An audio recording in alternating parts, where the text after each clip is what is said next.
Hello ঢাকাবাসী, কী অবস্থা সবার, কেমন আছেন? আজকের এই ভিডিওটা পুরোটাই হচ্ছে এয়ার ইন্ডিয়া ফ্লাইট নাম্বার 171কে নিয়ে। তো হচ্ছে আমরা সবাই অবগত আছি বা সবাই জানি গতকালকে এয়ার ইন্ডিয়া 171 ফ্লাইটটি আহমেদাবাদ থেকে ফ্লাই করে কিছুক্ষণের মধ্যেই 2-3 মিনিটের মধ্যেই 242 জন যাত্রীসহ ফ্লাইটটি ক্র্যাশ করে এবং ক্র্যাশ করে একটি মেডিকেল হোস্টেলের উপরে পড়ে। সেখানে হচ্ছে অনেকজন স্টুডেন্ট ছিল যারা লাঞ্চ করছিল, তাদের উপরে গিয়েই হচ্ছে প্লেনটি বিধ্বস্ত হয়। তো এই এটুকু আমরা সবাই জানি, কিন্তু এখন আসেন একটু চিন্তা করি বা হচ্ছে একটু ডিসকাস করি যে কী কারণে এই প্লেন ক্র্যাশটা হয়েছে। এখানে অনেকগুলো কারণ থাকতে পারে। আমি কিছু জিনিস নোট ডাউন করেছি। এই এয়ার ক্র্যাশ ইনভেস্টিগেশন নিয়ে আমারও কিছু ইন্টারেস্ট আছে, পার্সোনাল ইন্টারেস্ট থেকেই আমি বিভিন্ন জায়গায় বিভিন্ন এয়ার ক্র্যাশ ইনভেস্টিগেশনের ভিডিওসগুলো দেখি, একটু অ্যানালাইসিস করার ট্রাই করি।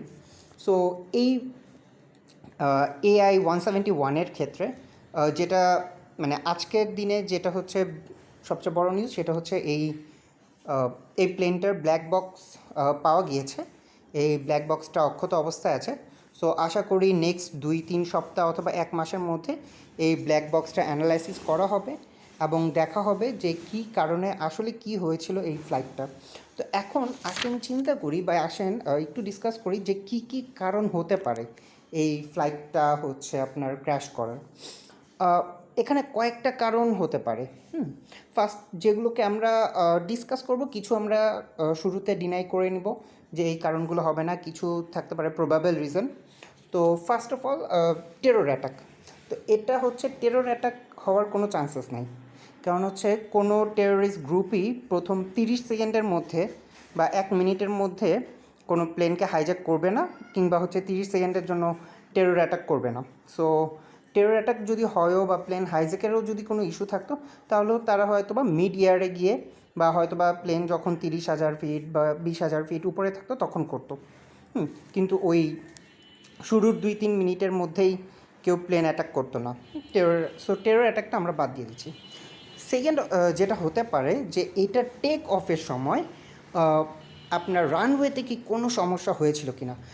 ইট কুড বি যে রানওয়েতে কোনো সমস্যা থাকতে পারে, রানওয়েতে কোনো কিছুর সাথে লেগেছে কি না, কিংবা রানওয়েতে কোনো ত্রুটি ছিল কি না, স্পেসিফিক রানওয়েতে কোনো ত্রুটি ছিল কি না, এটাও একটু দেখতে হবে। যদিও হচ্ছে আমরা যেই ভিডিওসগুলো দেখছি ওই ভিডিওগুলোতে দেখা যাচ্ছে যে রানওয়ে থেকে হচ্ছে আপনার টেক অফটা খুব স্মুথ ছিল, কিন্তু টেক অফের পরপরই দেখা যাচ্ছে যে হচ্ছে যখন প্লেনটা নর্মালি যেটা হয়, টেক অফ করার 50 ফিট উপরে যখন প্লেনটা থাকে, তখন পাইলটরা তাদের হচ্ছে যেই গিয়ারটা থাকে বা হচ্ছে যেই হুইলসগুলো থাকে সেই হুইলসগুলোকে উপরে নিয়ে আসে।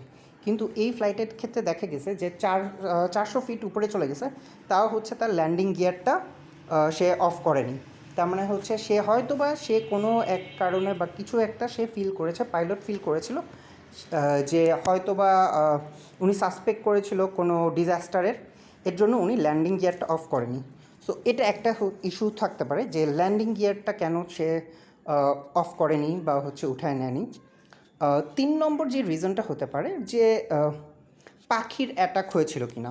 কেননা আমরা জানি যে অনেক সময়ই প্লেনে পাখির অ্যাটাক যখন হয়, হ্যাঁ, পাখির পাল যখন অ্যাটাক করে তখন প্লেনের ইঞ্জিনগুলো কিন্তু অফ হয়ে যায়।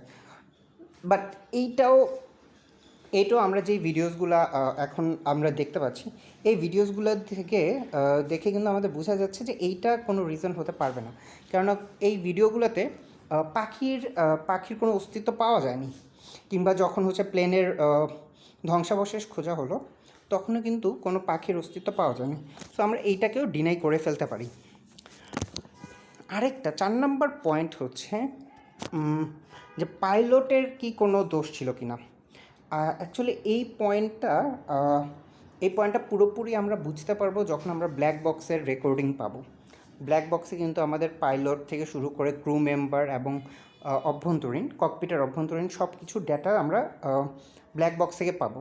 সো এই জিনিসটা হতেও পারে পাইলট অথবা ফার্স্ট অফিসারের কোনো ভুলের কারণে, তাদের হয়তো বা কোনো নেগলিজেন্সির কারণে হতে পারে যে তারা কোনো প্রপার ডিরেকশন দিতে পারেনি, এই কারণে হচ্ছে ফ্লাই করার সাথে সাথেই হচ্ছে প্লেনটা ক্র্যাশ করলো।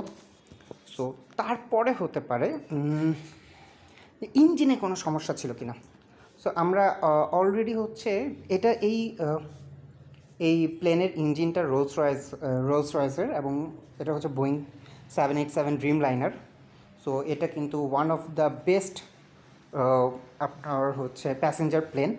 সো বাংলাদেশও কিছুদিন আগে, জাস্ট 2-3 বছর আগে কিন্তু একটা ড্রিম লাইনার কিনেছিল, একটা বা দুইটা ড্রিম লাইনার কিনেছিল, যেটা হচ্ছে বাংলাদেশও ইউজ করে। ইভেন ড্রিম লাইনার এই পুরো প্লেনটাই, পুরো ড্রিম লাইনারের সবগুলো প্লেনই খুব রিসেন্ট, আই গেস 12-13 বছর পুরনো হয়েছে অনলি। সো এত তাড়াতাড়ি যদি ড্রিম লাইনারের কোনো প্লেনে আপনার ইঞ্জিন ফেইলিওরটা হয়, এবং এই ইঞ্জিন ফেইলিওর কি একটা ইঞ্জিন ফেল করছে না, তারা হচ্ছে একসাথে দুইটা ইঞ্জিন ফেল করছে। সো বিশ্লেষকদের মতে বা হচ্ছে এক্সপার্টসদের মতে এই একসাথে দুইটা ইঞ্জিন ফেল করার প্রবাবিলিটি 1 in a million, হচ্ছে 10 লাখের মধ্যে একবার এরকম হতে পারে। সো এই একসাথে দুইটা ইঞ্জিন ফেল করেছে, এইটার সত্যতা জানা যাবে বা বোঝা যাবে সেটা হচ্ছে আপনার ওই ব্ল্যাক বক্স থেকেই। ব্ল্যাক বক্স দেখলেই হচ্ছে আমরা বুঝতে পারবো যে অ্যাকচুয়ালি কী হয়েছিল। সো তারপরে আরেকটা জিনিস হচ্ছে যে ফ্লাইটের ফ্লেম আউট হয়েছিল কিনা, ফুয়েল ফ্লেম আউট। সেটা হচ্ছে যে ফ্লাইটে অনেকেই বলতেছে যে আমি বিভিন্ন ভিডিওস দেখলাম, বিভিন্ন রিপোর্ট দেখলাম, সেখানে ওরা বলছে যে ফ্লাইটটা ফুয়েলে ফুল ছিল। সো যেহেতু এটা একটা লং ফ্লাইট, হ্যাঁ, সো দিল্লি টু মানে Ahmedabad to London, it's a long flight. So এটা ফুয়েল স্বাভাবিকভাবেই এটার ফুয়েল সবসময় ভরা থাকবে। সো এই ফুয়েলের চাপটা কি সে নিতে পারেনি বা এরকম কিছু একটা ব্যাপার থাকতে পারে, যে এর জন্যই ফুয়েলটা ফ্লেম আউট করেছে। আর হচ্ছে আরেকটা জিনিস যেটা অনেকেই বলছে আবার অনেকেই বলছে না, এবং অনেক ইন্ডিয়াতে দেখলাম এটা নিয়ে বেশ চর্চা হচ্ছে, যে আমার ফ্লাইট যখন হচ্ছে আপনার ছাড়ার আগে অথবা ফাইনাল চেকিংয়ের যখন সময় হয়, সেইখানে কোনো ভুল হয়েছে কি না। যে অনেক সময় দেখা যায় যে যারা হচ্ছে ফাইনাল চেক করছে তাদের গাফলতি থাকতে পারে। সো ওই গাফলতিগুলো আছে কি না সেই জিনিসগুলো আমাদের দেখতে হবে, কেননা এই গাফলতিগুলো আছে কি না সেটা কিন্তু আবার ব্ল্যাক বক্সে বোঝা যাবে না। সো এইটা আপনাকে ম্যানুয়ালি দেখতে হবে। আপনার পুরো প্লেনটাকে, আপনার ধ্বংসাবশেষ যা পাচ্ছেন সেই পুরো প্লেনটাকে নিতে হবে। পুরো প্লেনটাকে নেওয়ার পরে আপনার পুরো প্লেনটাকে আপনার পুঙ্খানুপুঙ্খভাবে আপনার নিরীক্ষা করতে হবে, আপনার চেক করতে হবে সবগুলো স্ক্রু ঠিক ছিল কি না, কালার কোনো জায়গায় রং একটু উঠে গিয়েছিল কি না, এবং হচ্ছে মেনটেনেন্সের সময়, ফাইনাল মেনটেনেন্সের সময় এটা কি প্রপার সার্টিফাইড হয়েছিল কি না, যে হ্যাঁ আমি যেই মেনটেনেন্স ওয়ার্কার আছে সে প্রপারলি কাজটা করেছে কিনা। সো একসাথে 242 জন যাত্রী বা 241 জন যাত্রীর মৃত্যু, এটা কিন্তু কম কথা না, জীবনের দাম কিন্তু এতই ঠুনকো না, তাই না? সো এইটার সম্পূর্ণ দায়িত্বটা নিতে হবে এয়ার ইন্ডিয়াকে, এবং এই দায়িত্ব নেওয়ার সাথে সাথে এটা পূর্ণ একটা পরীক্ষা করা উচিত, এবং এই পরীক্ষার রিপোর্টটাও পাবলিশ করা উচিত সবার সাথেই, সবাইকে জানানো উচিত যে এই কারণে অ্যাকচুয়ালি কী কারণ, এটা কি কোনো মানুষের কোনো ভুলের কারণে এমন হয়েছে নাকি মেশিনের কোনো ভুলের কারণে এমন হয়েছে, এই জিনিসটা জানতে হবে। তো আজকে এই পর্যন্তই। আশা করি এইটা নিয়ে আরও কয়েকটা ভিডিও করতে হতে পারে বেসড অন যতগুলো ইনফরমেশন পাওয়া যায়। Thank you.